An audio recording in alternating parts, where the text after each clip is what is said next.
All right, welcome everyone to a I-CCEW final presentation. There we go, a little cheer. This is a terrific turnout, I love it. We've got students and friends, we've got faculty, we've got clients. This is a terrific turnout, plus on our live stream, told people are piling on. A great turnout to support our students as they wrap up the work of their semester. They've been working really very hard over the semester, and it's just flown by. I guess if you're working hard on something you really enjoy, things go fast, and it certainly went fast this semester. And they did it in the midst of some, what I think is an inflection point in the context that they're working. And there were two that came to mind. One is just the rapid rise of AI in the workplace. Incredible, the transformation, the change in just a few months. And where in the past the skills like synthesizing secondary research was something that was valuable, that today could be done by AI. And so the experience here, the experience at I-CCEW keeps you and makes you relevant, because what will be valued is your ability to ask the right questions and then convey the results of those questions for people into action and communicate them in a way that spurs them to accomplish their goals. If you can do that, you'll stay relevant in no matter what the workplace. If you go to ExxonMobil, as we'll see in one of our presentations, to work on hydrogen, or working in a software startup somewhere here in Oklahoma, as we have a couple examples of those as well, it doesn't matter the workplace. If you can do those things, ask the right questions, communicate, and move people to action, you'll still be successful, even in this new environment. So this is an incredibly relevant experience and probably even more important experience that you've gone through. A second change in context is just the shift in opportunities for early stage companies, innovation and entrepreneurship and venture capital in Oklahoma. It's been a remarkable shift in just this last year of the amount of resources and capital being pushed and moved in the direction of early stage growth companies here in Oklahoma. And we've been at the center of them, working with some great startups, working with companies that are seeking capital, as well as working directly with venture capital firms all around Oklahoma and starting an entirely new track within I-CCEW. And you've been a part of that transformation as well. Excuse me. So it's been big inflections around us, and your experiences have been even more relevant. Beyond these inflections, we've had tremendous work in the community. We changed our MIND program over the last year and just completed a new cohort, taking nonprofits through a design thinking process that shaped the launch of new offerings and services for their organizations. An entirely new approach, highly successful. It was a terrific kickoff. We've also continued to work with international entrepreneurs, and our most recently during the semester took a number of exchange hosts, people that are hosted entrepreneurs from a number of East and Central Asian countries back to Sri Lanka. It was a life-changing experience for some. So we've had impact on you, we've prepared you for the future, and we've had impact and prepared Oklahoma for the future as well. So we've got a lot of presentations to get through. Let me turn it over to the teams to give their presentations, and let's get started.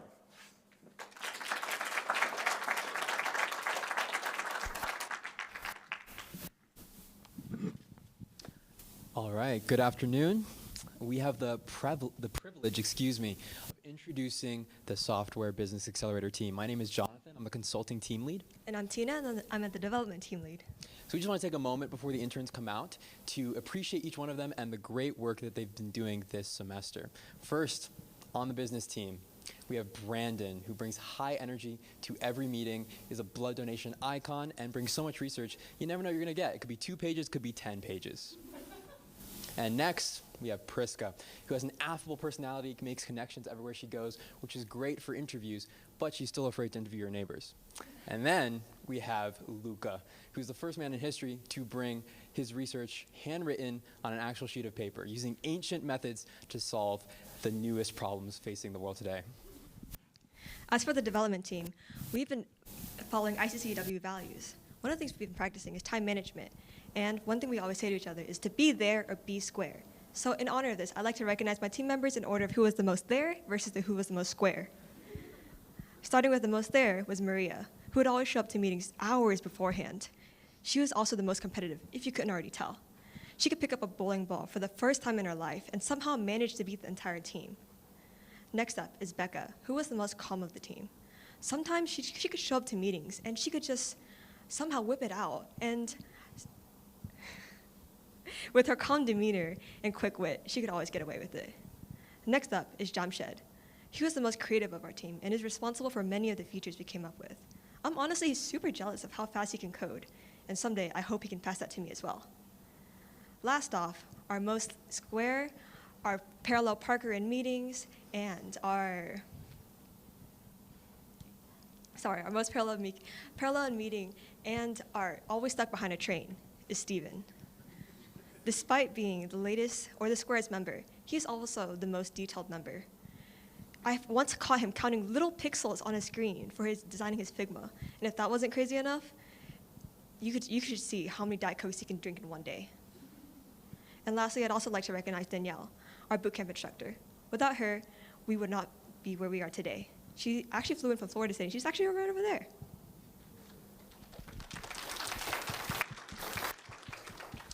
Now, we would like to also thank I-CCEW, our great fellow, Sarah, Jaff and Cass, great mentors on this project. And now we have the great privilege of introducing the Software Business Accelerator team. Please give them a great round of applause.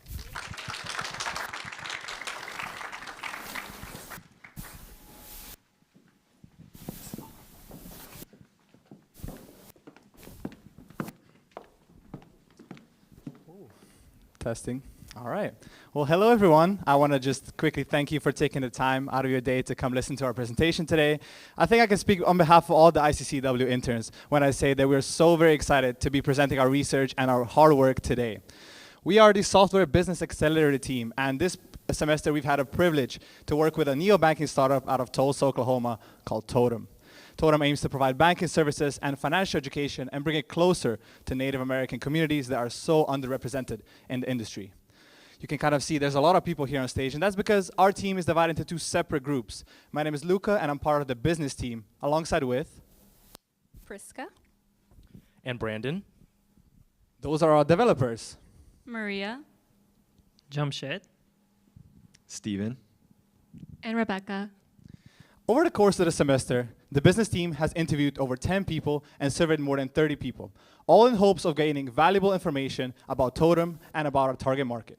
As a result, we were able to conduct a competitive matrix, provide Totem with customer acquisition archetypes, and come up with a financial plan and a business model that will generate Totem around $5 million in revenue and provide Totem with 21,000 off-reservation users within the first 5 years.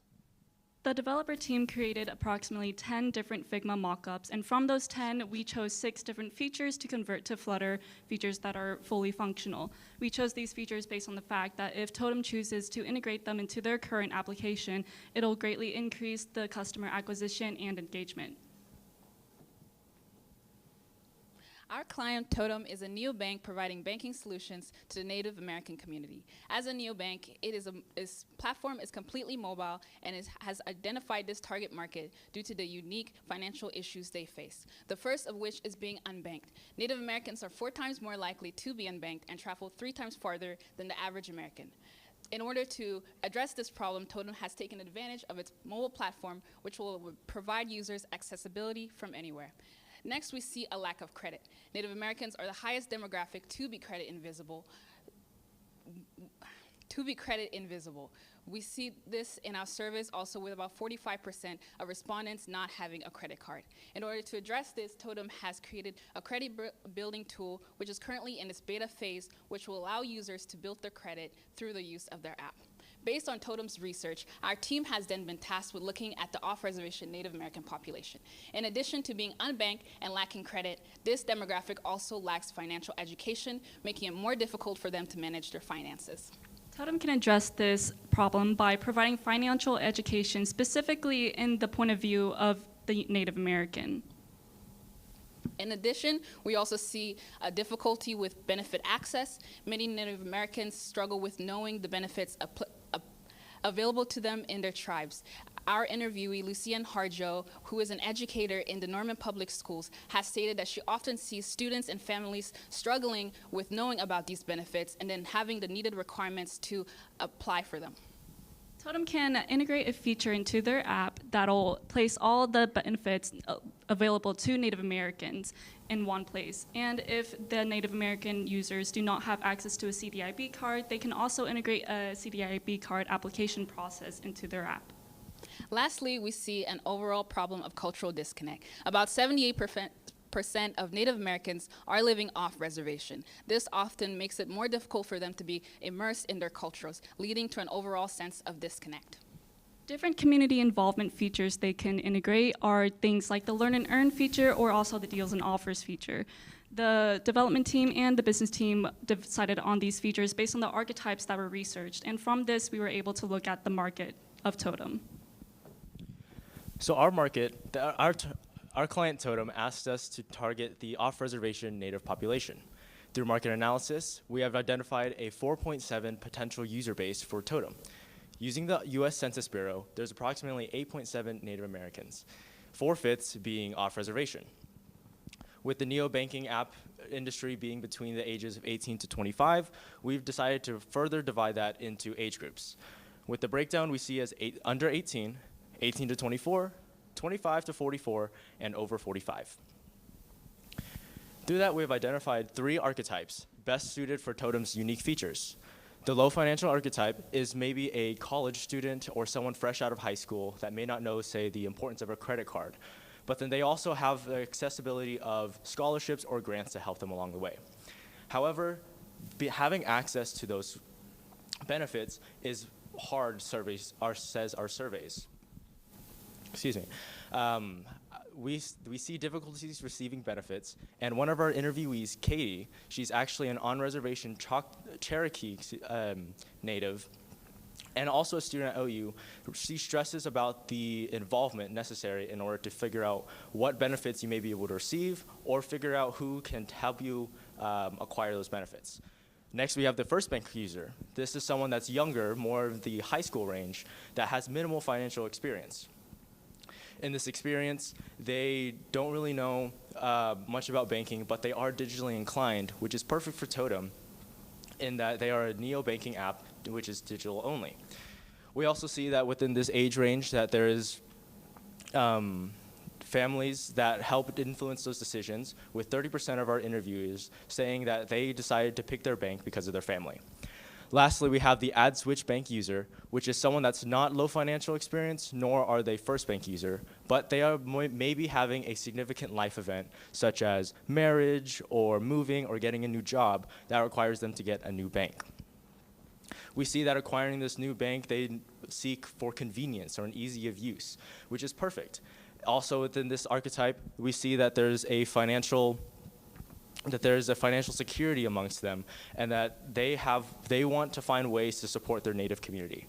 One of our interviewees, Cass, talks about, she's also a Choctaw off-reservation Native, talks about how now that she's in a more financially secure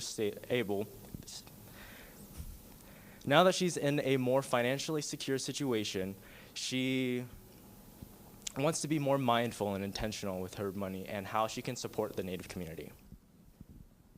Through that, we have created 6 new features that Totem can implement. Right now, Totem currently has core banking features, as well as the credit building tool and a mobile platform, while the SOBA team has developed 4 dedicated to the first 2 archetypes and 2 dedicated to the first, being the Learn and Earn feature, spending summary, benefit tracking, and CDIB. And then for the Add Switch, we have Deals and Offers, as well as donations. The first feature that we designed is the Learn and Earn program, and as Brandon talked about, this feature was designed specifically to target the low experience and first bank user archetypes. This feature offers tokens as a reward to users in a centralized place so that they can redeem them. The way it works, as you can see on the gifts provided, whenever the user goes to the page, they select a topic and they get presented with a list of study materials.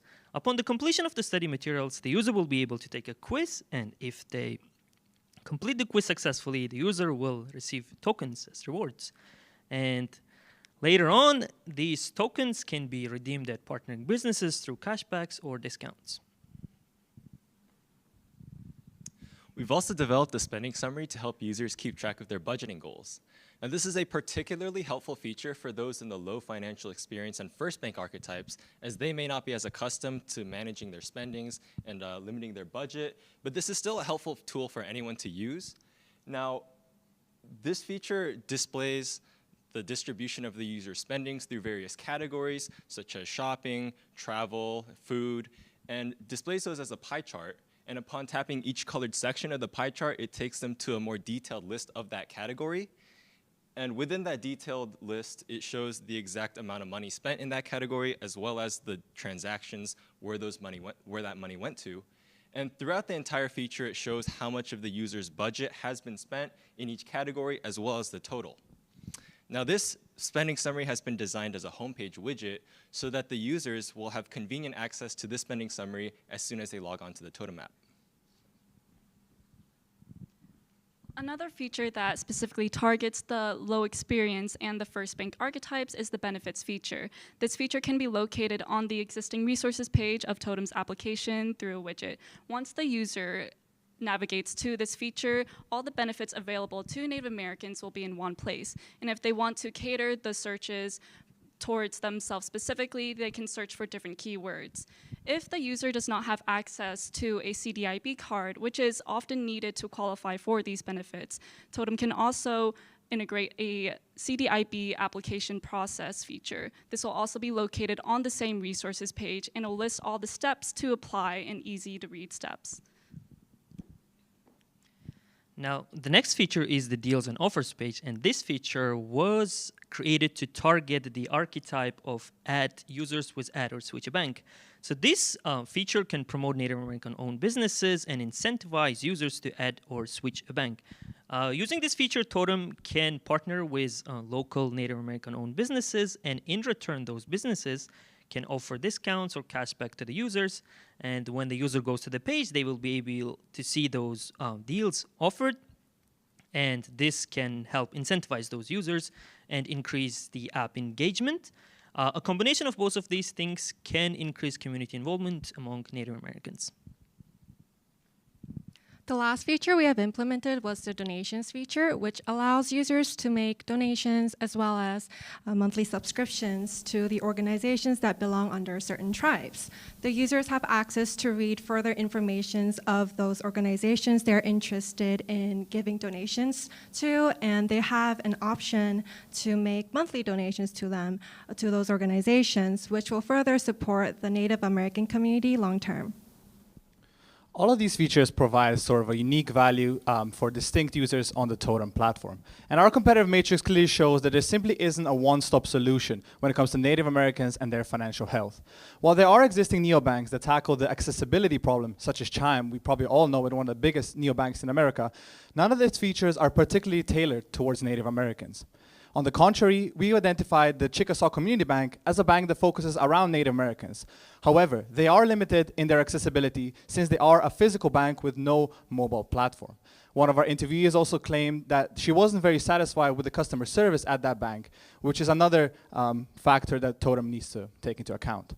For the majority of the semester, we've been using the One United Bank as a successful benchmark for Totem. They are a neobank that specifically focuses on the African American minority, and they have been very successful in their user retention and user acquisition through their Learn and Earn program.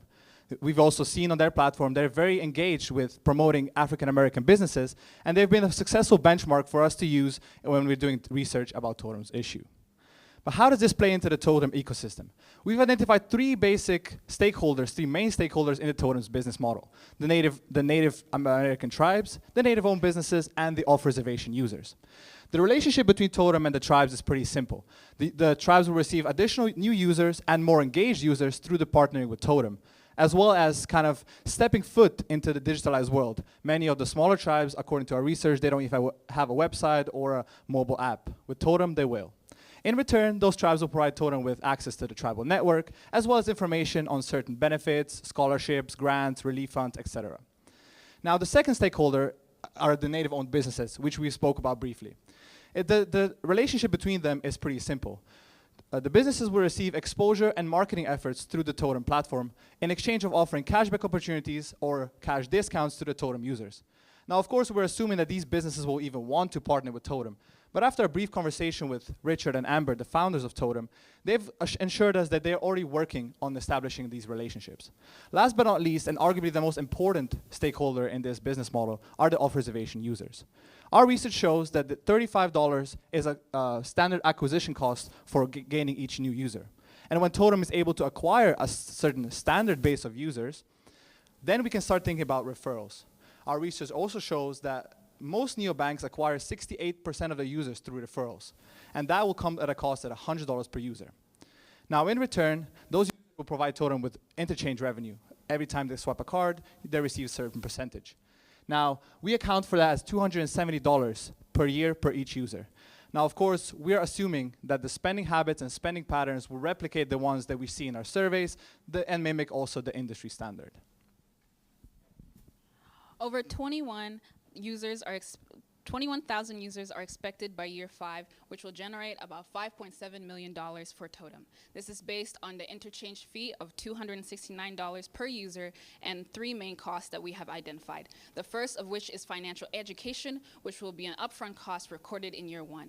Following is our user acquisition and our referrals. Our user acquisition, as mentioned, is $35 per user, but with our proposed referral strategy, we have accounted for an additional $100, which will then average to about $79 per user. With these costs, we have found total cost to equal about 20% of revenues. Based on this, we have also seen a steady growth in Totem's projection, which will then mirror the neobanking market. Our users are also set to grow at a steady rate with over 21,000 by year 5. Based on our proposed features and this growth, we project that Totem will be quite profitable in the incoming years. The next steps that we suggest Totem to take is by prioritizing developing services as well as strengthening the relationships. This is to maximize growth within their first year. We have divided this into 4 different work streams, starting off with the user acquisition, where prioritization of social media for branding is ideal. Next, we have features and services, where tailoring a native tailored financial education is important in order to acquire the first bank as well as the low financial experience archetypes. Next, we want to prioritize partnerships, where we're partnering with native businesses as well as connecting more with native tribes is ideal. And for the development team, we would like to suggest Totem to choose features among the features we have created that will best fit on their end, as well as connecting their existing database to those selected features, and finally, fleshing out all the designs of those features they have selected in the end. We want to take this time to thank our clients, Amber and Richard Totem, for giving us the opportunity this semester to work with you guys. We also really like to thank Danielle, our bootcamp instructor, for teaching everyone Flutter, or more of our development team Flutter. And then as well as the I-CCEW staff, Jeff, Cass, and Sarah, for helping us along the way and giving us key feedback. Lastly, this is a lot of thank yous, but lastly I'd like to thank Jonathan, our team leads Jonathan and Tina, for pushing us and really letting us be who they knew that we could become. After this presentation, or all the presentations, we will have a demo available out for if anyone wants to kind of test the app or give us any feedback, really. Leaving it at that, thank you guys very much. The floor is now open for questions. Thank you.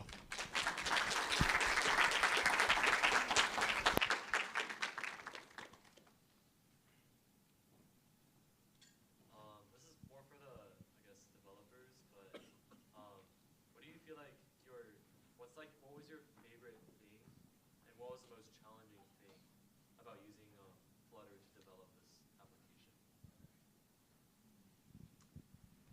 So the question was, what was our favorite thing about using Flutter and the most challenging part of it? Right, okay.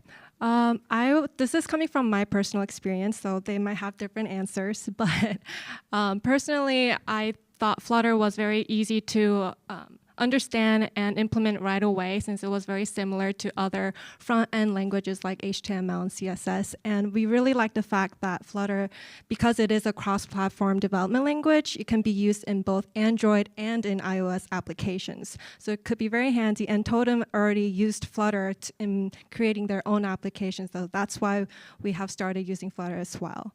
The most challenging part would be definitely trying to figure out the margins and making it all fit in this screen. That took us a while, and understanding how the widgets would work. Would you guys like to say anything?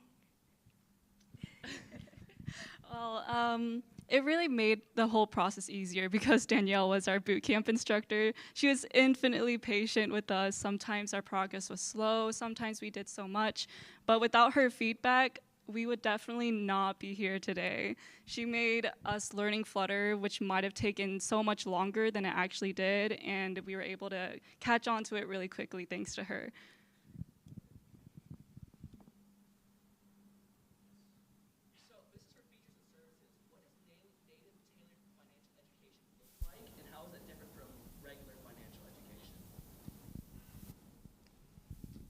So the question was, how does native tailored financial education differ from regular financial education? And they are very similar in terms of when you're learning about credit, or you're learning about how to save, or you're learning about mortgage and stuff. Those features are very similar. What we want to highlight with a native tailored specific financial education is the fact that there are some benefits that Native Americans can receive based on their native status. And it's important to highlight that during the whole process, because the approach to which they do it, or the cost at which it comes with is significantly different for a lot of Native Americans. So if if Totem is able to establish that, the native factor in the financial education, we believe that they can be much more effective in their financial education compared to some other financial education platforms that are more general. Good question. We have time for one more question. Yes, go ahead. Are there significant barriers to users adopting this? And if so, how do you mitigate that? How do you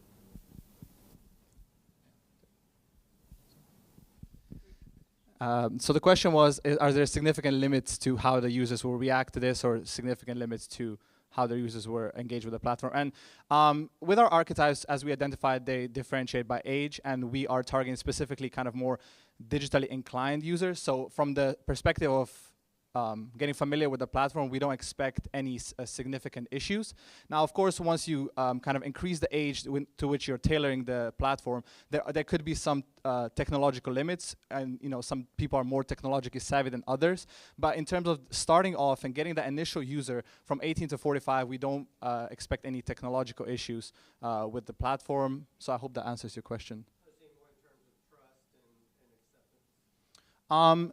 Again, in terms of trust and acceptance, we see that in the 21st century, there is a rise of neobanks, and banking online is becoming much more prominent and accessible. So, as the industry of neobanking is growing, I think Totem can expect to kind of hop on that trend. And as long as the industry is trusted, we believe Totem will be trusted as well. So, yeah. I guess that's all the questions we have. Thank you very much for your time, and good luck to all the other teams.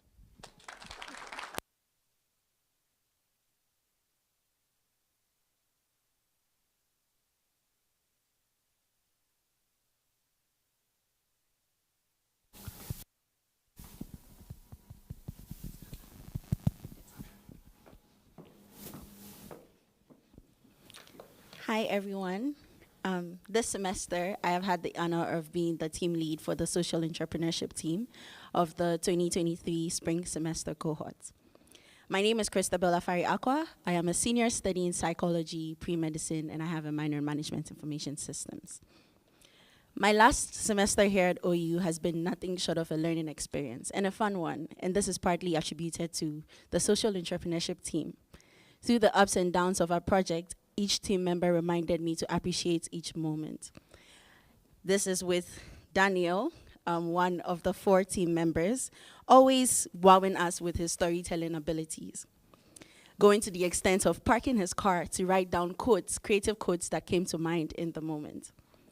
Not forgetting Diego, who would mention my name in the most dramatic way possible, causing my heart to skip 3 beats every single time, only to follow it with the most casual question ever.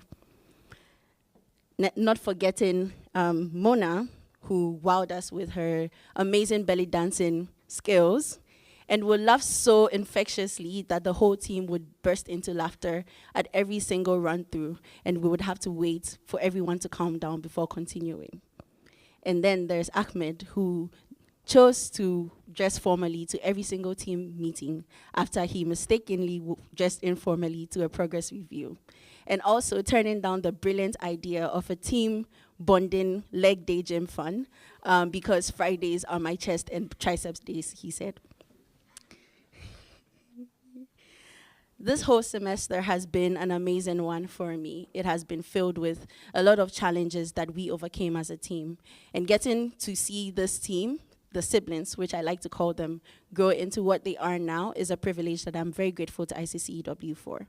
I also want to thank Chad and his team for your patience and for your encouragement through the toughest times of this semester.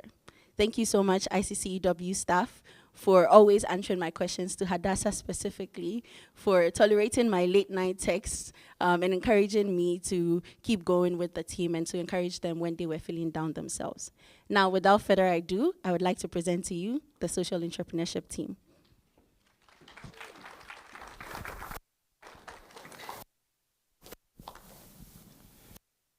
Everyone, thank you so much for being here, and thank you, Crispel, for your amazing kind words. We are the social entrepreneurship team. My name is Ahmed Abdelaziz. I'm double majoring in economics and international studies. I'm Diakolalalu Adebakin, double majoring in management, information systems, and international business with a minor in philosophy. While we wait for our slides to appear, my name is Daniel Jackson, and I am a film and media studies with a minor in arts management. My name is Mona Salem, and I'm a double major in international studies and psychology with a minor in French. In the past few months, we have been working with Side by Side, a nonprofit organization aiming to help to bridge the gap between employers and employees, especially those who are underrepresented and underprivileged. Through hours of working on market research, and over 20 interviews, we have identified over 6 major referral partnerships, as well as over $1 million in government funds and multiple program and tax incentives for employers. Last week, we have heard the good news from Side by Side that everyone in the beta cohort was successfully placed into an employer, showing us the real impact of such an initiative. Underemployment is a situation whereby an individual is employed. However, the employment opportunities that they have do not harness all of their experiences as an employee, neither does it cater to their financial needs or allow them to work full-time. In working with Side by Side, we have identified 3 specific demographics of people who are about 7 times more likely to be underemployed and to occupy high labor, low wage jobs. These 3 groups include returning citizens, also known as formerly incarcerated individuals, felons, recovered addicts, and immigrants. Out of the total workforce in Oklahoma City, these groups make up about 30%. However, market research shows that when it comes to underemployment statistics, they make up about 71.5% of the total underemployed population. In our interview with Sean Copeland, the former OKC Commerce Director, he has helped us to understand that for many underrepresented, underemployed individuals, there's nowhere to turn, and this needs to change. This is where Side by Side comes in as a personalized staffing agency that caters specifically to the needs of these demographics of people by bridging the gap between them and long-term employment in order to ensure family stability. In addressing a shortage of a skilled workforce in Oklahoma, there are 3 central questions that Side by Side must address, with the first being, how can Side by Side reach its targeted markets? This is achieved by thorough relationships with over 6 NGOs in the OKC area. These NGOs are a distinct part of the Side by Side process because they themselves are the ones who are referring these employees. Side by Side will then reward these employees with an investment donation of up to $10,000 a year. The second central problem for Side by Side is how can they remain financially sustainable? This looks like investments from both the government and the employers. As you can see, 94% of side-by-side's revenue will come from employers themselves, with the remaining 6% coming from the government. This includes tax incentives and investment grants that side-by-side has already received. By year 3 of the side-by-side model, there will be a surplus of $2,182 for every employee that successfully completes the program. The third central question for side-by-side is how can they stand out from its competitors? This is achieved by a projected 95% retention rate for every employee who completes the program. And this includes 2 distinct qualities of side-by-side, extended involvement and ongoing case management. In defining side-by-side's market opportunity, we found that there's 18,000 individuals who are currently underemployed in Oklahoma. Out of these, there are 70% or around 13,000 individuals who are underrepresented, underemployed individuals. To further down our market, we've interviewed 6 different NGOs and found that there's 1,100 individuals who fit the criteria for side-by-side and can be part of side-by-side's first cohort. And the cohort is composed of 60 individuals who come for training for 4 months, which can happen twice or 3 times per year. One of the things that we worked with side-by-side on is building a model that balances the interests of all stakeholders involved. Our story began with our referral partners. Let's take, for example, a person called Cindy. Cindy has struggled with addiction in the past and have been part of the Restore OKC program for the last 12 months. Now she is part of side-by-side program, earning around $4,800 in the Earn and Learn program that side-by-side and outsourcing partners provide.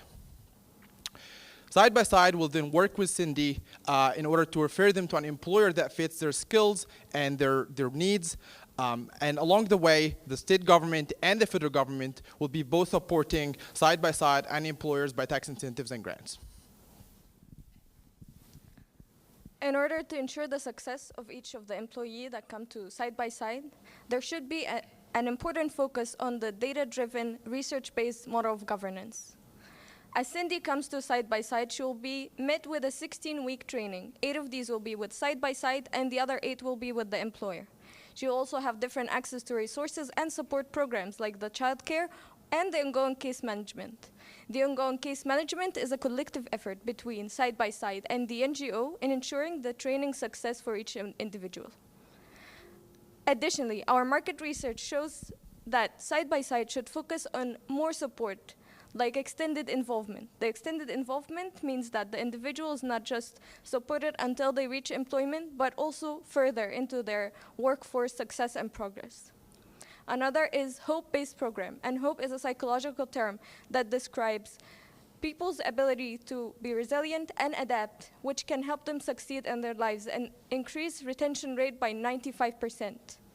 Lastly, money is not everything, but the absence of it is, and therefore side-by-side should focus on a proportional model-based salary that gives individuals money based on the number of dependents to ensure that they're not struggling on the day-to-day life, to ensure their success and retention in the workforce. In building a balanced system, side-by-side aims to create a financial model that is mutual and that helps everyone involved. Side-by-side starts with high-quality referrals to employers, effectively reducing their turnover rates. In exchange, employers will be paying around 40% of the yearly annual wage, which will add up to around $29,000 back to side-by-side as an investment in the shape of deductible contributions, and so they could claim it later as tax credit. Additionally, side-by-side will provide a training program, quarterly training program, DEI curriculum, in order to help employers deal with the participants as well as discover all the opportunities out there for tax incentives. Additionally, the employee will pay back 70% of that fee upfront, and then the rest of the 30% over the period of 4 months in order to establish this trusting relationship with employers. We have identified over 49,000 job openings in 6 different sectors, including sales, healthcare, food services, and constructions. There are 4 qualities about side-by-side that make it a distinct program right here in our community. As you can see, side-by-side has advantages of both standardized staffing agencies in Oklahoma and similar benchmarking companies. Side-by-side first has advantage over these Oklahoma staffing agencies. CEO and ASC are examples of these. These companies in particular lack the people-first model that Side-by-Side is proposing. Side-by-Side also has advantages over similar benchmarking companies. ReachHire, which is based out of Boston, has an excellent understanding of the cohort atmosphere. And RiseKit, which is based out of Nevada, has an excellent understanding of extended involvement. Side-by-Side already has the best aspects of these companies and can integrate it into their own proposed model. Emerge is a workforce development program based out of Minneapolis, Minnesota, and has an excellent understanding of the entire scope of the issue of underemployment. This is where Side-by-Side has advantages over all of these companies, making it a much needed program right here. Financial sustainability is one of the core parts of Side-by-Side's model. In working with Side-by-Side, we have made financial projections that will allow them to be sustainable long-term. Currently, as shown in our financial projections for the first year, Side-by-Side has received a government grant that makes up majority of their revenue in the first year and allows them to cover their expenses. However, subsequent to the first year, our financial projections show a model where Side-by-Side gets 94% of its revenue from employers and 6% from the government through the Department of Labor. The employer would be the main source of foreign funding, and we have identified the ways in which this relationship can be sustained long-term, making it a reliable way. By the second year in this model, Side-by-Side is able to break even, but also in the third year, they're able to have a surplus of approximately $2,182 per participant that goes through the program. Outside of these projections, we have also identified different ways that Side-by-Side can get investments, such as from the Truist Fund, which is a private foundation, and Impact Oklahoma, totaling in about $1.1 million per year.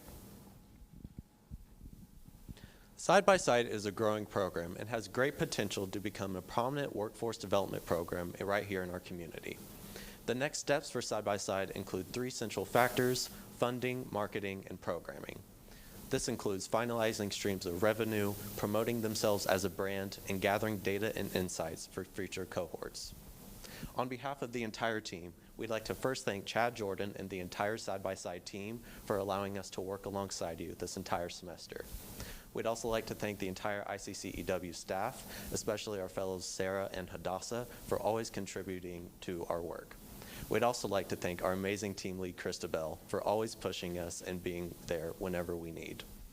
On behalf of the entire team, we'd like to announce that Side-by-Side has found so much progress just alone in the first 2 weeks, and that lives have changed and that a sense of support is there that these underrepresented workers have never felt before. And now we'd like to open the floor for questions. Thank you so much.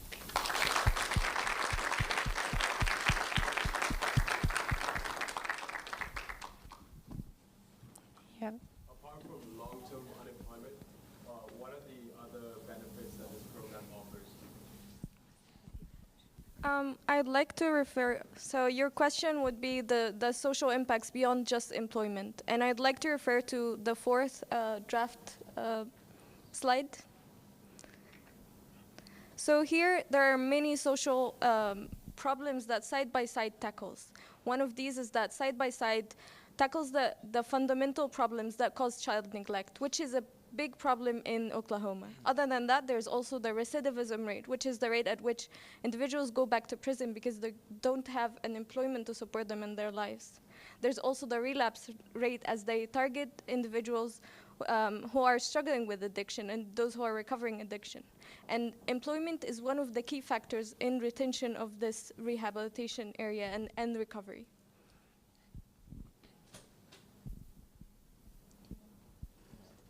Yes. Could you give an example of an employer in Oklahoma for whom this would be a great program, or maybe express interest?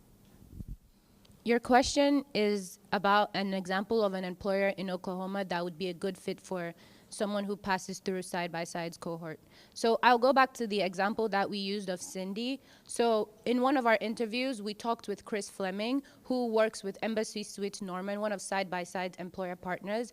And one of the reasons why this employer is ideal for side-by-side is because there's emphasis on career-related employment opportunities, and so not just jobs, but places where they can progress. We also address the different openings that exist in the different sectors, and one of these six sectors is the leisure and hospitality industry, which Embassy Suites Norman is one of them. And so in having conversation with Chris Fleming, we understand the ways in which someone like Cindy can go into the hospitality and leisure industry of Embassy Suites Norman and have long-term employment where all the criteria for employers such as long-term, such as a pay of about $15 per hour is doable. We have time for one more question.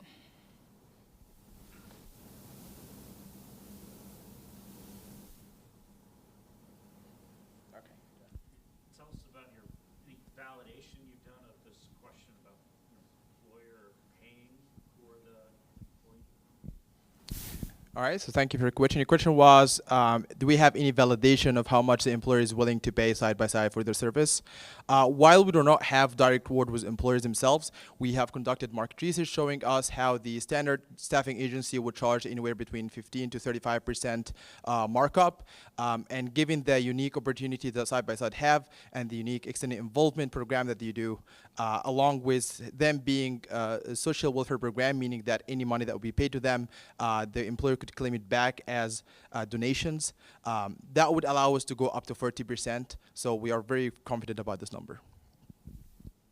Additionally, we have outlined the ways in which side-by-side will have quarterly trainings showing that the incentives that the employers get directly from the government. But market research also shows that the cost of replacing a person in an entry-level job is about 75% of their annual salary. And so with reducing turnover rates, there are financial benefits that the employers will get, which allow us to charge up to 40% of the first annual salary of each employee. Thank you very much for your time.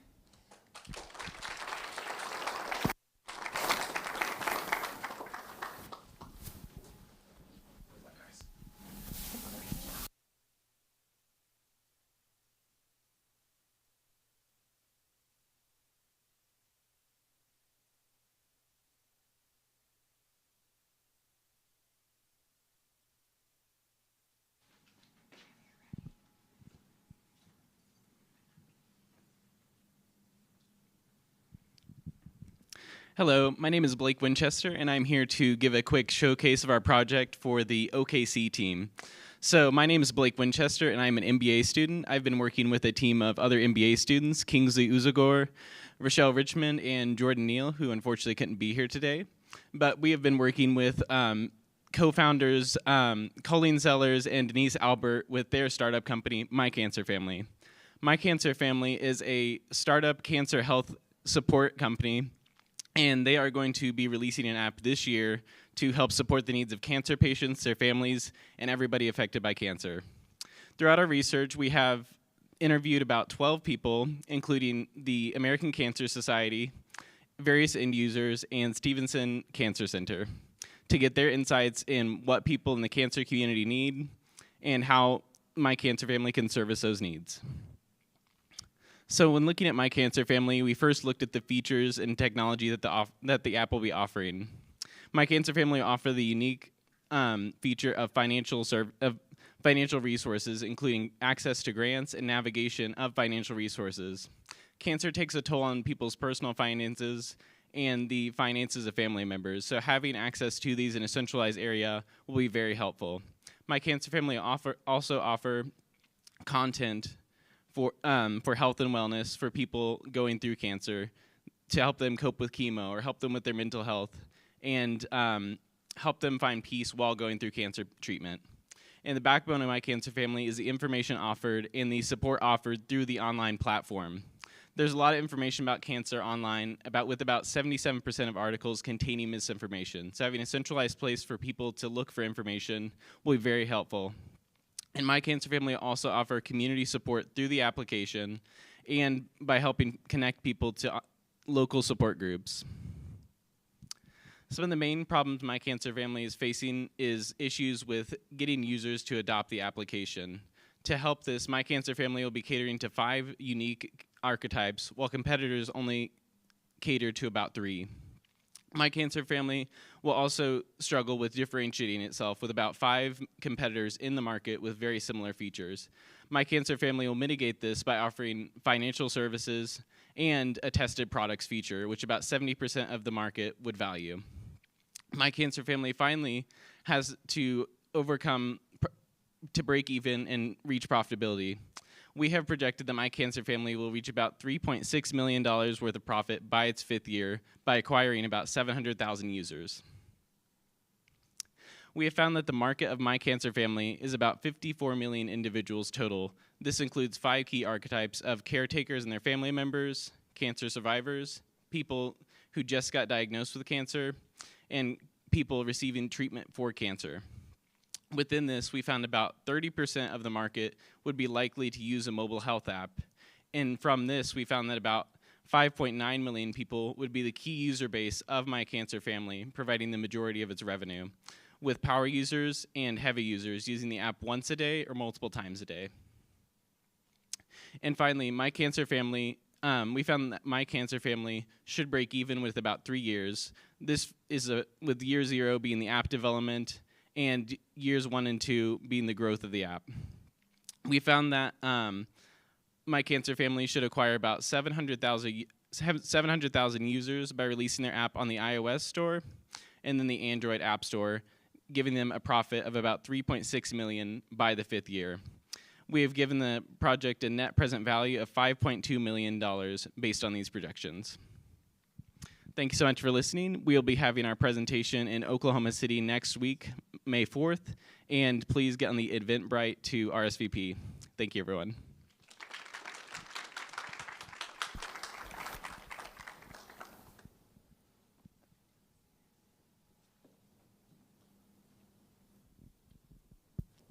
Okay. Hi, everybody. My name is Faith, and I'm the team leader for the Oklahoma Funding Accelerator. I just want to thank you all for being here today, especially all of the clients, because I know our team is so excited for you to be here.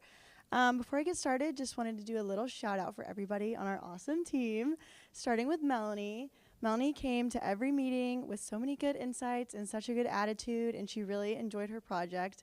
And she actually did such a great job that she has accepted a job offer at Venture for America, which is where her client also currently works. So super exciting.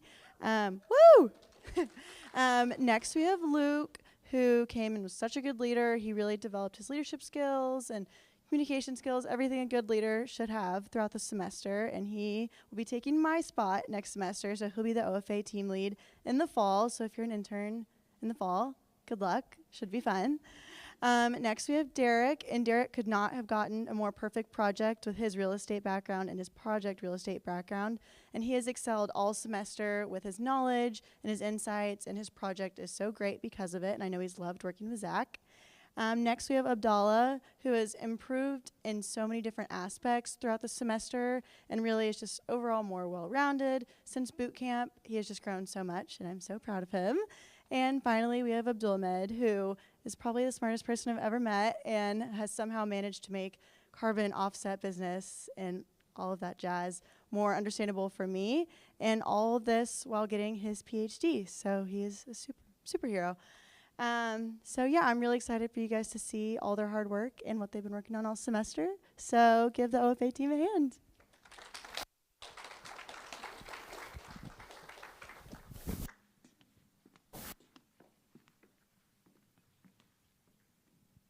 Hello everyone, we are the Oklahoma Funding Accelerator team, and we operate a little bit differently than the other teams. Each of us is working one-on-one with our respective client in the Oklahoma City area to address any needs or opportunities that arise over the course of the semester.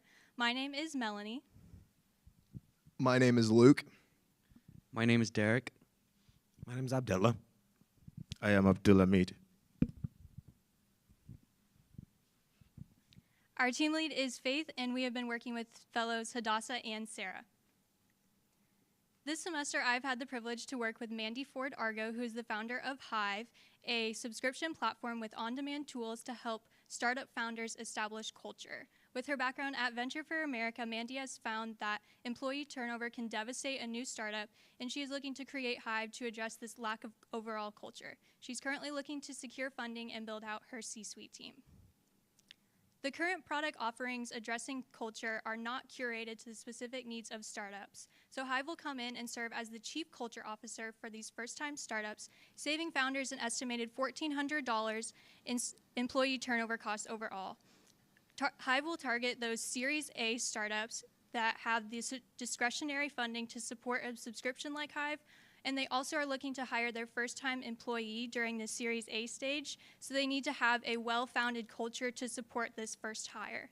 I was able to speak with Shelby from Candid Health, who is a programmer and engineer, and he voiced a concern over this disconnect that is apparent within the development team and then the other aspects of the startup.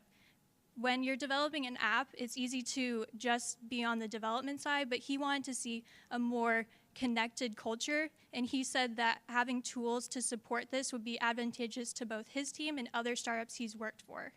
I was also able to talk to Hannah of Mlog, and with her remote team spread across 2 continents, she voiced a need for tools to help her establish an initial culture of constant communication in her team.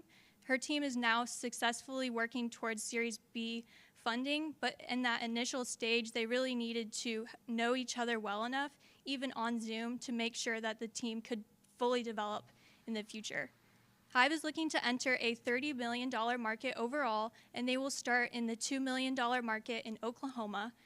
Culture can sometimes be an abstract thought that startup founders can struggle to pin down the exact tools. So this is where Hive will come in with activities, tools, and other guides to guide this initial culture development. And Hive's subscription platform is looking to build inclusive culture and increase overall engagement, thus reducing employee turnover by 59%.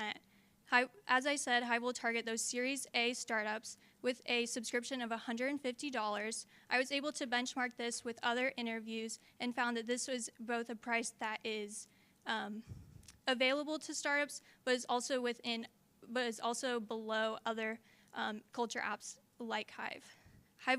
In exchange for this $150 subscription, Hive will provide tools across culture development, team meetings, first hire, and overall culture management. In addition to this $150 subscription, Hive will also have a 2-sided marketplace where startup founders can access consultants for specific trainings like diversity, equity, inclusion training, leadership workshops, and other tools that are only in consultants. Hive is looking to partner with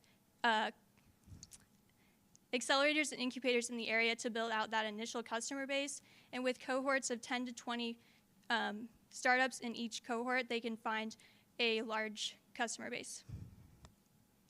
Hive, with five revenue streams, Hive is looking to break even in year 3 and reach an overall profit margin of $450,000 by year 5. In addition to its Series A subscription, Hive is also looking to add a $50 subscription for those pre-seed and seed founders. I found this by talking to Dayton Israel of Startup OU, who voiced a concern over overall leadership development in these early founders. By giving them the tools to develop as leaders, they can then be prepared to hire their first employee and go on to Series A funding. Hive is looking to save costs by partnering with University of Oklahoma and University of Tulsa to find curriculum builders to build out those initial tools and activities on Hive's platform. They can also partner with incubators and co-working spaces to find low-cost developers and programmers. Hive's next step should include looking to explore those curriculum partners with universities in the area, then go out to find their venture capital partners and secure that initial funding. And finally, Hive should build out their partnerships to find their initial base of customers with those incubators and accelerators in the area. Next, I will pass it off to Luke. Thank you, Melanie. This semester, I've had the opportunity to work with Prairie BioAg, an Oklahoma City-based company that has currently applied for an $8.3 million USDA grant in hopes of developing enhanced biochar, which is an environmentally friendly fertilizer alternative.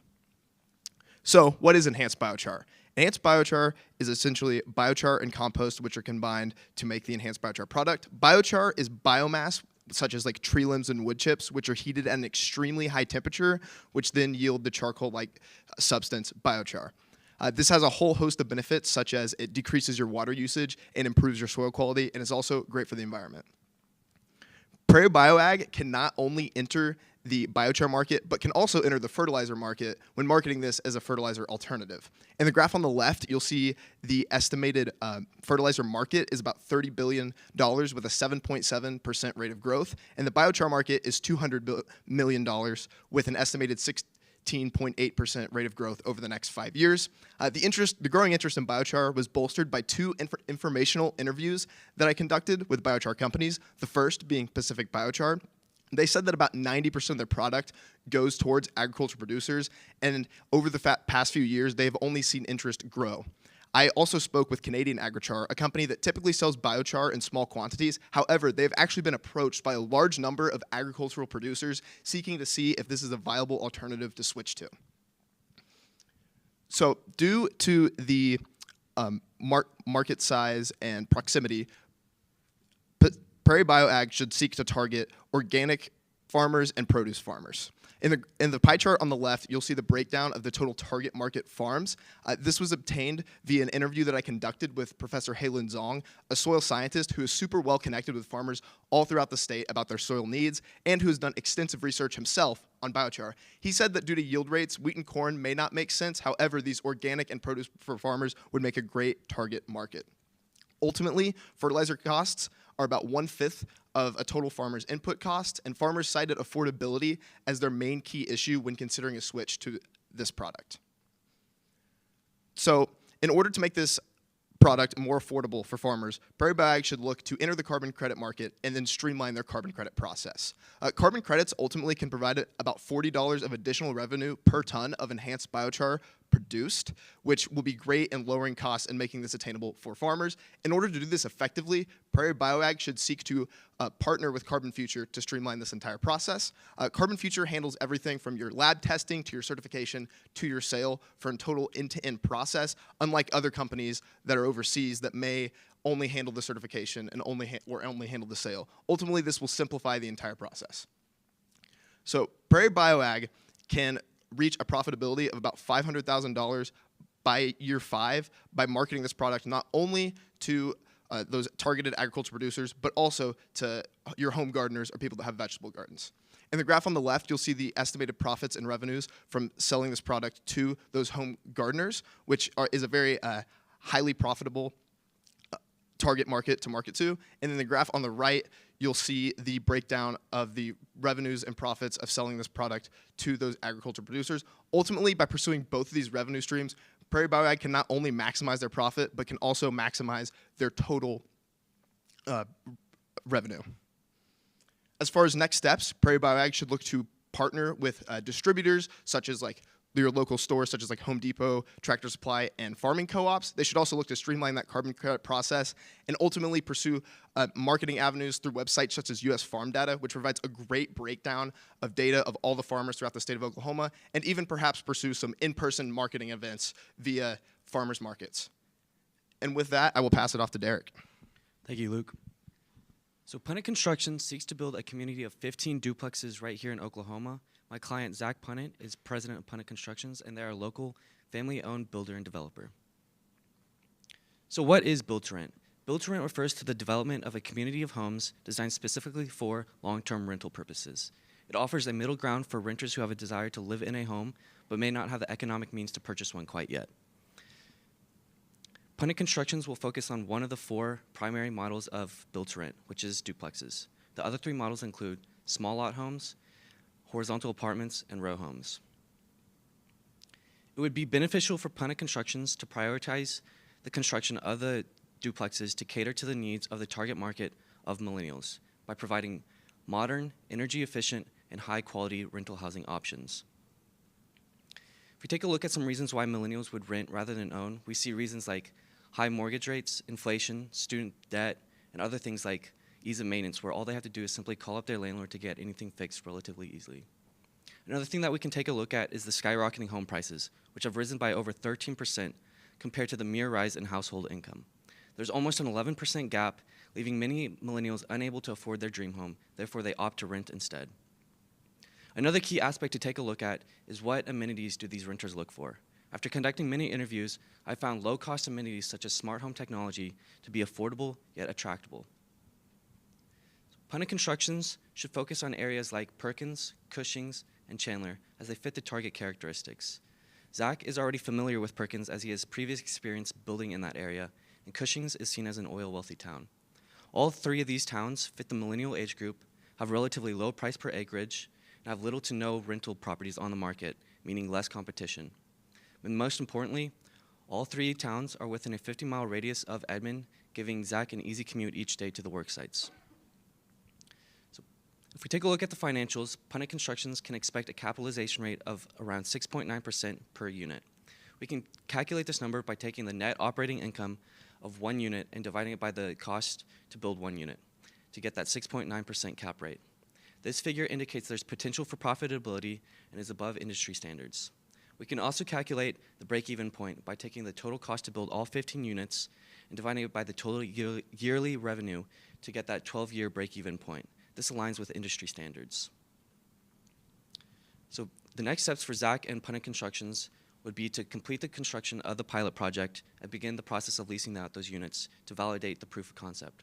Once proof of concept has been established, then they can begin the next chapter of building the next build-to-rent duplex community. I'll now pass it on to A to talk about Vlo. Thank you, Derek. This semester, I had the opportunity to work with James Payne, who is the co-founder and partnership of Boyd Street, who's seeking on buying 50% of a company called Vlo Medical, which is a Dutch company that focuses on producing medical devices. One of their main medical devices is a smart syringe called 3-dose. 3-dose is a smart syringe that potentially could reduce the amount of normal syringes being used to about 40% or 60% even. Along with that, as you can see from the picture, a normal injection procedure can cost up to about 10 different syringes, while with 3-dose you can lower the number down to about 6 syringes. With this, Vlo Medical currently using 3-dose mainly in the Botox industry. And the Botox industry is one of the biggest Botox industries that syringes being used currently in the market, where Botox being used mainly in cosmetic and skincare, where it come up to about 80% of the total market. As this market of Botox is increasing annually for about 460%.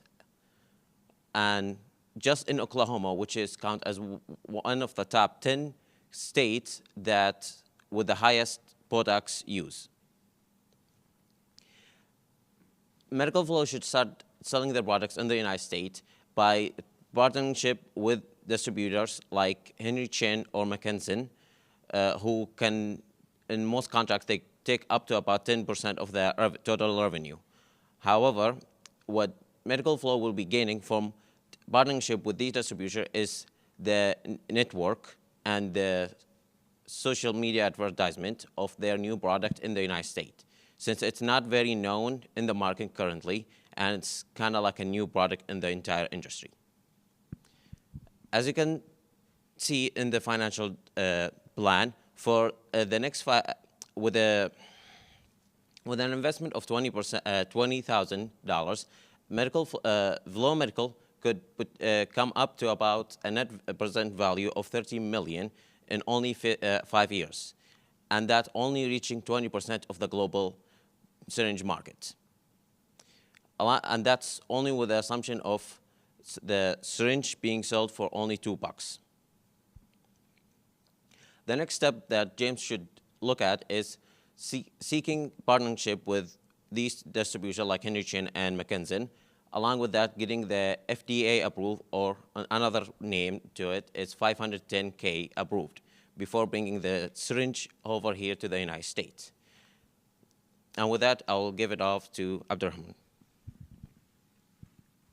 Thank you, Abdullah.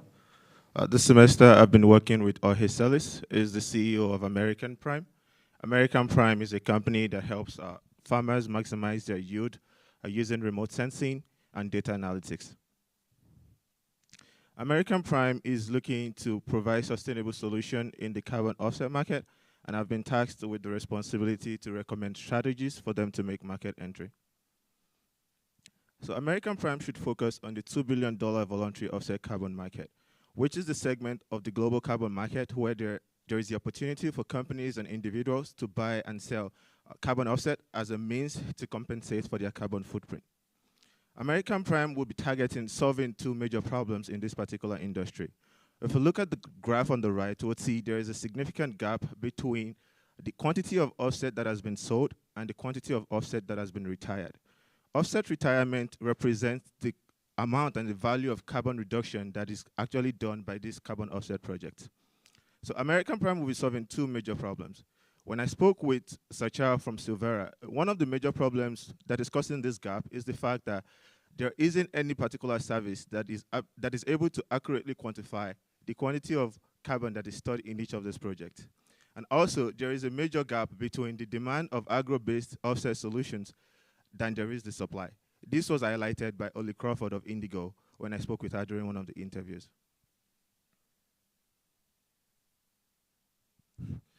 So American Prime, how would American Prime solve some of these problems? One, the problem of the quantification. American Prime will leverage their technology-based approach, which is using remote sensing and also machine learning algorithm. How would this work? A third-party company that already purchased an offset project will reach out to American Prime. American Prime would then use a remote sensing through satellite imagery to collect the data on this particular offset project, and then use the machine learning algorithm that is licensed here at OU to quantify the amount of carbon that is stored in this project. Then American Prime will move this result to an independent party, such as Vera. And this particular party would ensure that the project has been met with all industry standards. Then they would issue a certificate of retirement for that particular project. On the second problem, American Prime would leverage their current experience in the agricultural sector to bridge the gap between demand and supply of agro-based carbon offset projects. These agro-based carbon offset projects are projects that actually focuses on using sustainable agricultural practices to bring back carbon into the soil. So what are the financial outlook of this? American Prime would make profit in the first year, and then they stand to make revenue of up to $100,000 by the fifth year. And how does this work? We are basing this on the assumption that the average price of carbon credit is at $40 per ton of carbon. And with American Prime targeting partnership with other companies that are already in this particular market, American Prime stands to make an additional 30% of revenue. Also, this is a very variable financial model because a change in the size of the project that American Prime evaluates could lead to a significant change in the profit and also in the revenue. So what are the next steps for American Prime? American Prime should focus on actually building a larger network of farmers within the US and also expanding to neighboring countries such as Brazil or Colombia. These two countries have strong agricultural presence.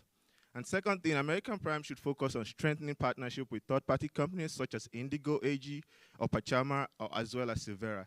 These companies can actually patronize American Prime by giving them these issues of offset evaluation. And lastly, after 5 years, American Prime should try to focus on expanding their services to even growing this offset project and also selling this offset project themselves. And also in so far during one of the processes, we've been able to identify a potential collaboration between one of these third-party companies, Indigo AG, and currently American Prime is exploring that option. And with that, all of us OFA associates would like to thank all our respective clients. We've really enjoyed working with you guys this semester. And we'd also like to thank the I-CCEW staff and our fellows, Adasa and Sarah. And with that, I would like to open the floor for questions.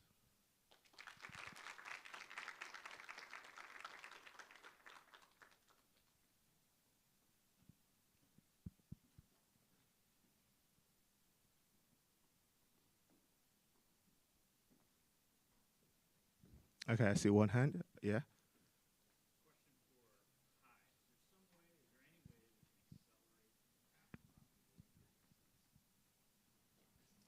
The question was there any way for Hive to accelerate to that path of profitability? In the first year, I was projected at a customer number of about 100 Series A startups. So if we can expand that customer acquisition to target outside of Oklahoma in that first year, I think we can definitely look at a greater profitability area. And also, as I said, they can look to lower costs by looking to partner with universities to save costs on that curriculum building, and then also the programming and engineer part of building out that initial platform. So I see one at the end.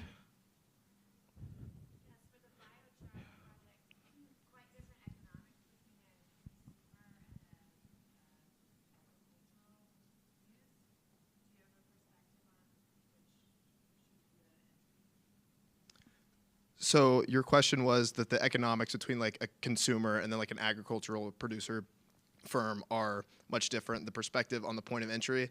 I believe that the best method going forward would be to kind of target both markets initially when you launch the product, just because one will allow you to ramp up your production, the other one has like higher profit margins. So kind of both will make great like entry target markets, but pursuing both of them at the same time would probably make the most sense. Also, another question. I saw you had your hand raised.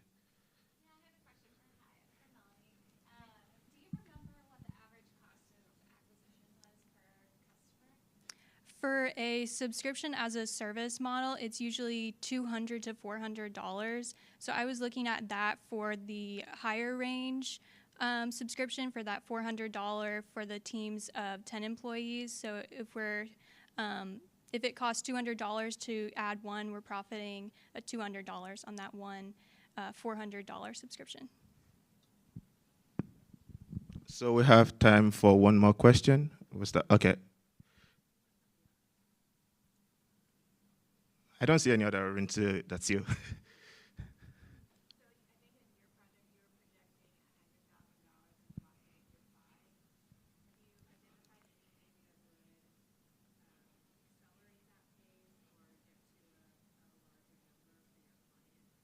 Yeah, thank you very much for the question. The question was, the profit over 5 years is $100,000 US. Is there any other way to, increase that number? So the thing with the carbon offset market is it is based off of percentage. So only the evaluation aspect of this whole process is taking in only 8% of the entire pricing.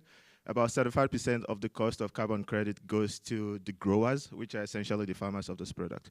So which is why in my next step, I'm recommending that after 5 years, American Prime can even expand to growing these services themselves so they can capture a larger percentage of the revenue.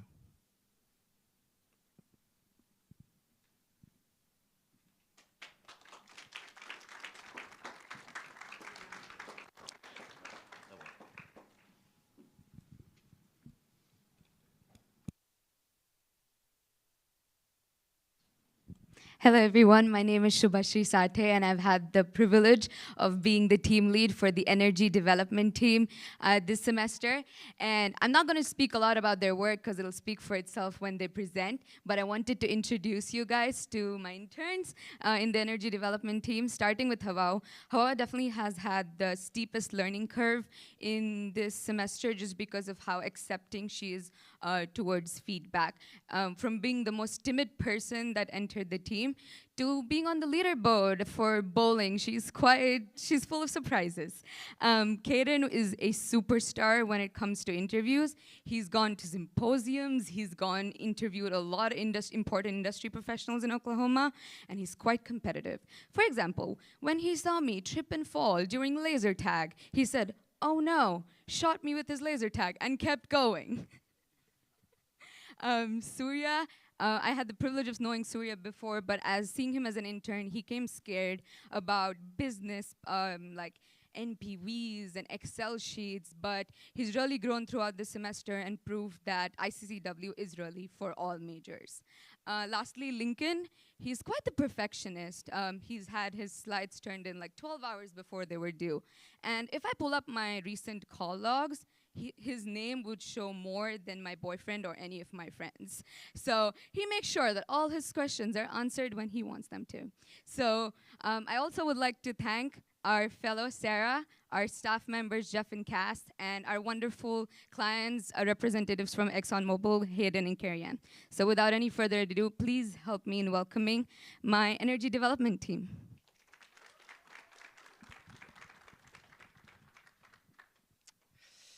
Hello, everyone. First to Shubi, no comment on laser tag and bowling. We get quite competitive. But welcome to our final presentation. We are super grateful for you guys to join us today, and we're even more excited to share the work that we've been doing this semester. To start us off, we'll begin with some introductions. My name is Caden.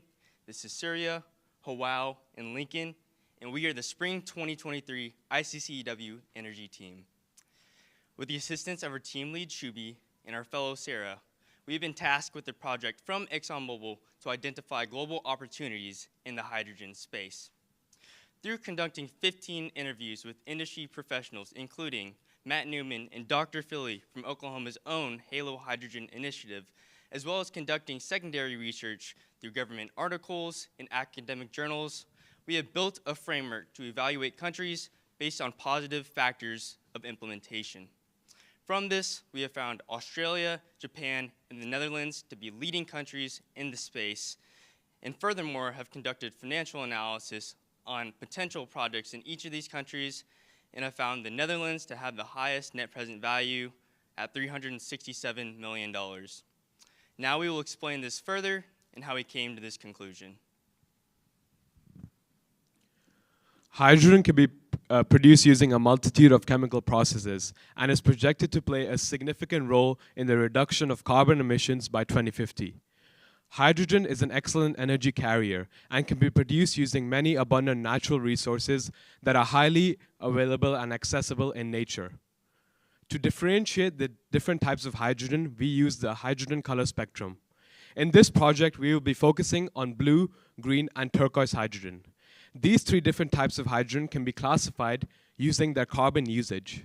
The first group is carbon neutral, as the production of blue and turquoise hydrogen involves carbon as a byproduct. This carbon can then be used for carbon capture, usage and storage, or in carbon sequestration. The second group is completely carbon-free, as the production of green hydrogen does not involve carbon as a byproduct. Therefore, this is the most important type of production to achieve a carbon-free economy by 2050. Along our journey to evaluate the different countries based on factor integral to hydrogen economy and the financial sustainability, we narrow it down into a specific countries where ExxonMobil could implement its hydrogen project, which are Australia, Japan, and the Netherlands emerge as a global leader in hydrogen. To get to this answer, the team came up with the main question: where should ExxonMobil implement its global hydrogen solution? We break it down into three different sections. The first, what are the different factors used to implement the project? Our business model break it down into 5 different factors, which are policies, resources, markets, competition, and potential partnership. This leads us to our second section, which is how can country be evaluated based on this factor. We build a scoring card which Netherlands, Australia, and Japan score a highest. This factor leads us to our final, which is how financially sustainable it is for ExxonMobil to implement the project. Beside Australia and Japan, Netherlands has the shortest payback period, about 2.6 years, and a positive net present value due to its highest financial incentives and supportive government policies. Our business model encompasses resources, policy, market, and partnerships as the most significant factors to evaluate the hydrogen economy. Beginning with the far left portion of the business model, we can see that every country requires a reason to enter the hydrogen market. These reasons could be to achieve carbon neutrality by 2050 or to become a global leader in the production of hydrogen. Once the country agrees to enter the hydrogen market, the government will begin creating incentives or policies to boost the production of hydrogen. Examples of these incentives could be increasing the capacity of electrolysis to increase green hydrogen production, or to increase carbon tax credit to incentivize carbon capture, usage, and storage. In the top left corner of the business model, we can see that every country must have natural resources that are relevant to hydrogen production. Examples of these resources would be water availability, renewable energy, and natural gas, as these are the three most significant inputs of green and blue hydrogen in that order. In the center of the business model, once the hydrogen production company would take advantage of the government incentives and the natural resources present within the host country, they can begin transporting hydrogen directly to the consumer. This hydrogen can be transported by converting it into ammonia, as this is found to be the most cost-effective method of transportation. In return, the hydrogen production company would generate revenue by pricing the hydrogen at a global average of $5 per kilogram. Apart from that, partnerships are also a significant aspect of the business model. This is because oftentimes government incentives are specifically tailored towards local hydrogen production companies or domestic companies. Therefore, multinational corporations like ExxonMobil can collaborate with these local companies to bring in hydrogen investments and infrastructure. Additionally, they can also take advantage of the already existing hydrogen supply chains within these countries. ExxonMobil should prioritize Australia, Japan, and the Netherlands due to their fit within the most important factors of hydrogen implementation. From this business model, we have built a scoring system that weighs the 5 most important factors. To describe these factors more in depth, starting with resources and policy at 30%, this is the most important factor due to the effect that it has on the cost of producing hydrogen and the revenue that you can gain from selling it. Next, we have market at 20%. This is the second highest weightage because if you are to produce this hydrogen, you must have end users to sell it to, therefore establishing an important factor in the market. Last, we have partnerships and competitors. And this is the lowest weightage at 10% due to this hydrogen space being so new and competition and partners constantly changing in this environment. From the scoring system, we have scored 7 countries outside of North America, and I found Australia, Japan, and the Netherlands to be the leading scorers, as you can see from this chart right here. Now we will explain these factors more in depth and how we came to the conclusion of these scores.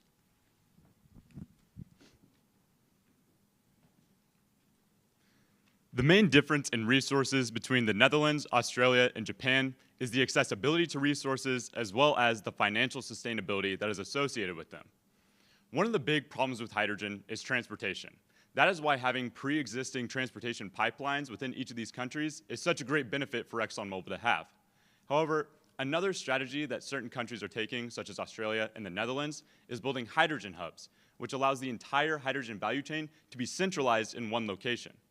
Another thing to note is the accessibility to renewable energies within each of these countries. For example, in Australia and the Netherlands, there's a relatively high access to renewables, whether that be solar in Australia or offshore wind in the Netherlands. However, when you compare this to Japan, Japan has a relatively low access to renewable energies, which causes the associated price with those renewables to be significantly higher than the other 2 countries. Lastly, if ExxonMobil wants to focus specifically on a blue hydrogen project, then they should probably avoid Japan, due to their lack of a significant amount of natural gas, as well as the lack of a significant capability for carbon capture and storage. Australia and the Netherlands are strategic locations to export hydrogen, which can lead to capturing a larger share of a $160 billion global market. So within the 3 countries that we scored, we found Australia and the Netherlands to be exporting countries. And the advantage that this has is not only can they consume their own domestic market, but they can also leverage their export markets additionally. For Japan, their focus is being an import-based country, and they can solely focus on being an end user within the hydrogen value chain and produce the most revenue from getting it. With that, you can see that all these countries have a growth rate of at least 900%. Therefore, being a great location for ExxonMobil to explore for their hydrogen implementation. Despite the high market saturation within these target countries, there is a huge market supply where ExxonMobil could implement its hydrogen project. So let's see where the top 3 ExxonMobil competitors are investing their hydrogen projects, how much they are producing, and what is the market demand in these countries. Chevron currently producing the world's largest carbon capture in Australia, about 1 million tons per year, is investing, but the expectation for Australia is to produce 9 million tons, which give enough space to ExxonMobil to implement its hydrogen projects. Second, Shell currently investing in both Japan and Australia. In Japan, Shell is building the big green hydrogen project with about 0.4 ton per year, million ton per year. But Japan has a highest market demand, which give also enough space to ExxonMobil to enter the market easily. Lastly, we have Netherlands with a project about the world's largest, Europe's largest project. But Netherlands has a huge market demand, about 29 million tons per year, which again give enough space to ExxonMobil to enter the market. ExxonMobil has the best opportunity to build a green hydrogen project in Rotterdam, Netherlands, due to a net present value of over $350 million and a payback period of 2.6 years. We have created 3 separate financial models for each of the 3 countries that we analyzed. The factors we kept constant between these models are a selling price of $5 per kilogram of hydrogen and a production capacity of 18 million kilograms of hydrogen per year. The 2 main differences between each of the models is one being the cost of things associated with resources such as renewable energy, and the second being the financial incentives that are applied to each of the projects. For example, each of these countries has a significant amount of grant funding associated with them. But in Japan specifically, there's $500 million worth of it. And this is because Japan's main way of incentivizing hydrogen production is through grant funding. However, if you look at the Netherlands and Australia, you will see that they either have some form of tax credit or subsidy associated with them. And if you compare this to the net present values of each project, you will see that these tax credits and subsidies are far more efficient in terms of maintaining financial sustainability of these projects. Specifically, if you compare the net present value of the Netherlands to that of Japan, you will see that it is $400 million higher. And if you look at the payback period for Japan, you will see that it is nearly 7 times longer than it is in the Netherlands. The next steps for ExxonMobil are to approve of a project in a location. After this approval, they can begin creating partnerships with local companies to build their first hydrogen hub. Using the hydrogen hub, ExxonMobil can take advantage of the government incentives and maximize the natural resources present within the country. Eventually, they can focus on increasing the demand by investing in hydrogen education and taking advantage of the already existing hydrogen supply chain in the host country. Finally, ExxonMobil can get closer to their overall goal by completely substituting hydrogen in major industrial processes to achieve the final goal of carbon neutrality by 2050. This marks the end of our final project. I would like to give a special thanks to Carrie-Anne and Hayden for all their advice and support throughout the project. Moving on, I want to give a big thanks to the I-CCEW staff, especially Jeff and Cassandra, for all the feedback and all the interesting meetings we had. Finally, but not the least, I want to thank Shubi, our team leader, who has been nothing but such a great support system and has given us so much motivation to work hard doing this project. Thank you, and we will now open the floor to any and all questions.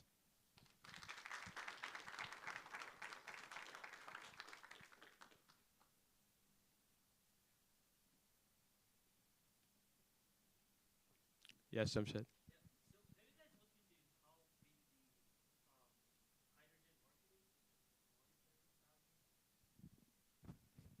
So the question was, have we looked into the monetary value of the hydrogen market?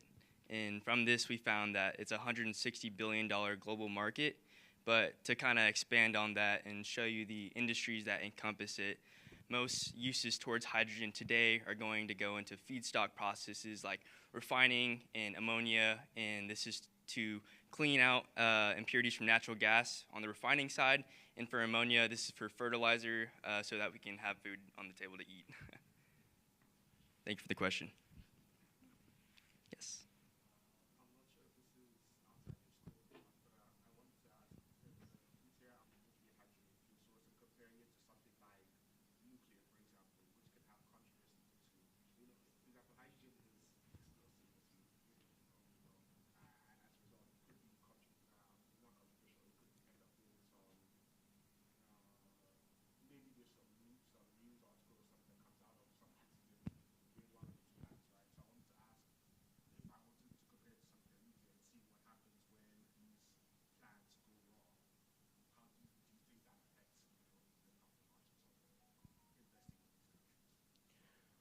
To repeat the question, you asked about how the involvement of hydrogen in nuclear industries and sort of the safety issues with it.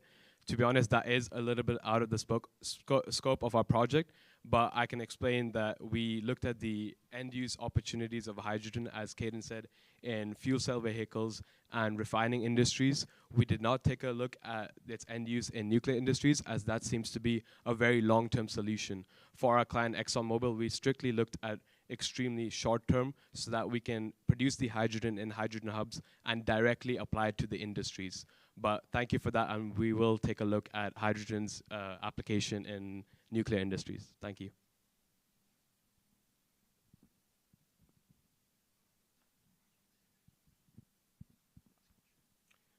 Jeff.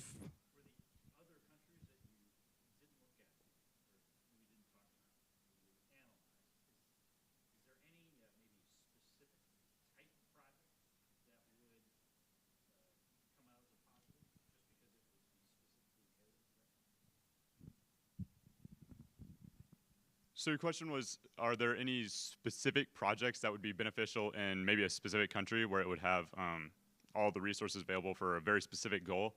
From our research that we have done, we have seen that the main next step with hydrogen is going to be producing blue hydrogen specifically, which of course with the inputs involves things such as natural gas. So if there is a country that specifically has a lot of access to natural gas, then that country would be a good fit for blue hydrogen specifically. But since the Netherlands and Australia have those, along with things such as great policy, a great market, we think that they would probably outshine those other countries as well, even if it comes to specifically blue hydrogen. Thank you. We also have time for one more question.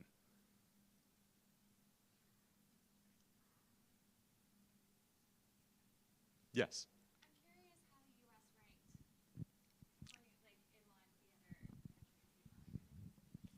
So the US did have a relatively high ranking in the matrix that we used. It was marked high in resources and policy, and also they had a very good market structure due to a big emphasis on applications of energy industries.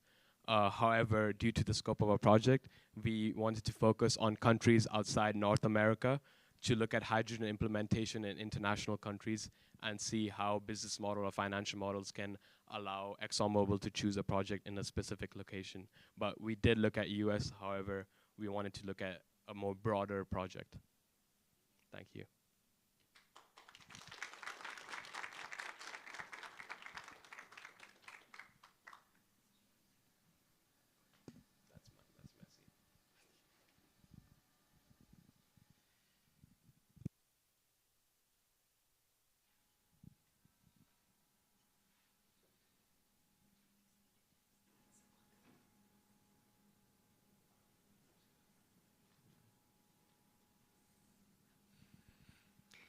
Hey everyone. So we are both senior associates with the venture capital track for I-CCEW this semester. We want to talk a little bit about some of the things we've worked on. This may be a little bit different than kind of the previous presentations because we've had a number of different projects that we want to touch on that could probably be, its own project presentation by itself. But like I said, my name is Aaron Salazar Latham. I'm a senior associate with the venture capital track. My name is Colson Ganaway, and I'm also a senior associate with the venture capital track. I think it's also important to note that we have an additional 3 undergrad students, 2 MBA students, and a PhD student, with one of our associates, Ashlyn, in attendance. So just to kind of talk about some of the things that we've done this semester. So kind of the primary buckets that we've fallen into are conducting due diligence with a number of the different venture capital firms and clients within the state of Oklahoma. We've looked at some of the different companies that they have in their investment pipeline and ultimately help support those decisions through the writing of investment memos. Some of them is kind of a full view. Some of them might be, we really want to hone in on understanding a specific part of this company from the investor's perspective. Some of the other things might be supporting the fund operations by, conducting research into potential limited partners, things like that. And then some of the different things could be also fallen under the platform side of venture capital. And I just want to quickly highlight the variety of different projects that we've worked on. Just listing 3 below, we've looked at healthcare management, aerospace in Oklahoma, and cyber insurance. So just looking at those 3 different projects, you can see we're constantly looking at new information and learning a lot of new acronyms. Yeah, just to give you guys an example as far as that aerospace project. So we're working directly with Boyd Street Ventures on this one, and we really want to understand the kind of thesis of investing in early stage aerospace companies in Oklahoma.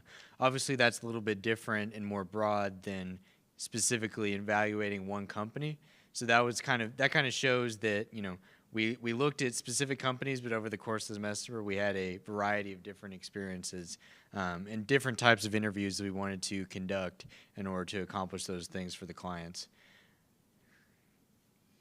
Some of those clients that we work with are firms like Apis Holdings, Cortado Ventures, Oklahoma Life Science Fund, and Boyd Street Ventures, to name a few.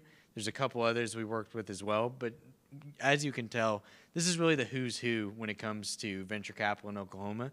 So it's been very exciting to kind of have access to work on projects with a number of the different firms and a number of different types of projects. It's kind of interesting to see all those different facets of the Oklahoma ecosystem. What's also interesting to see is how connected all the different firms are. For instance, I had worked with OLSF on a project and had feedback from Cortado Ventures because they had also invested in the same project. So it's all interconnected and you really get an idea of what the ecosystem looks like. So what have we accomplished? As we mentioned, we've kind of really looked at due diligence specifically. So we've evaluated due diligence for 5 investment opportunities with these different funds. We've also completed market reports. So, for example, that aerospace report, we've looked at a number of other different things, as we mentioned, the cybersecurity industry. And we also helped enhance the efficiency within the pipeline of some of these firms. So, for example, that would just mean, as we mentioned, understanding more about the different ways that we can tap into partnerships with other firms and increase that level of connectivity, I would say, within these different firms, as with Colson's example. Yeah, and that's basically what we've done throughout the semester. We don't have time for Q&A, but we'd be happy to answer any questions in the lobby. Thank you.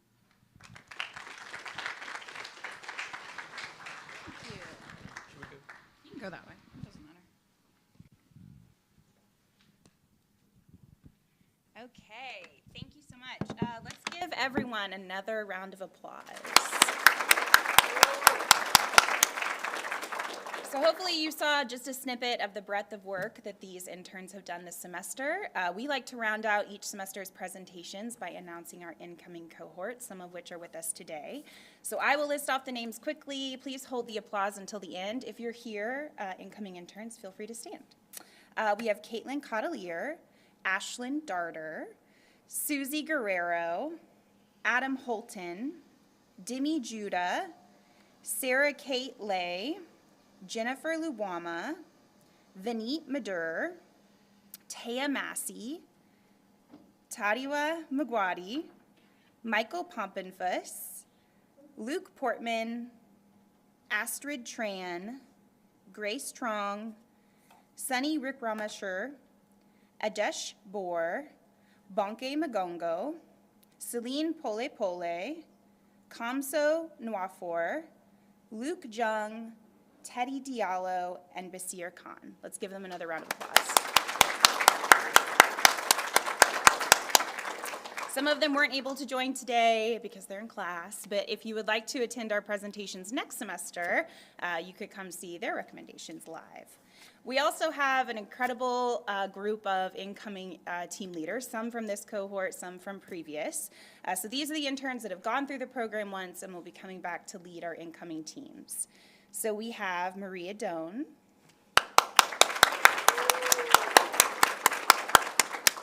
Peter Impreco, Diego Adibakan, Luke Hamilton, you could stand, and Blake Winchester, who presented for our OKC team. Yes, so like I mentioned, next semester's presentations will take place September, August, September, October, November, so it's usually the week of Thanksgiving. So if you're interested, please stay on our email list and we can send you an invite for those. We'll have a reception in the reception area out here, just light snacks and drinks. Feel free to stick around and ask the teams further questions, and thank you so much for attending.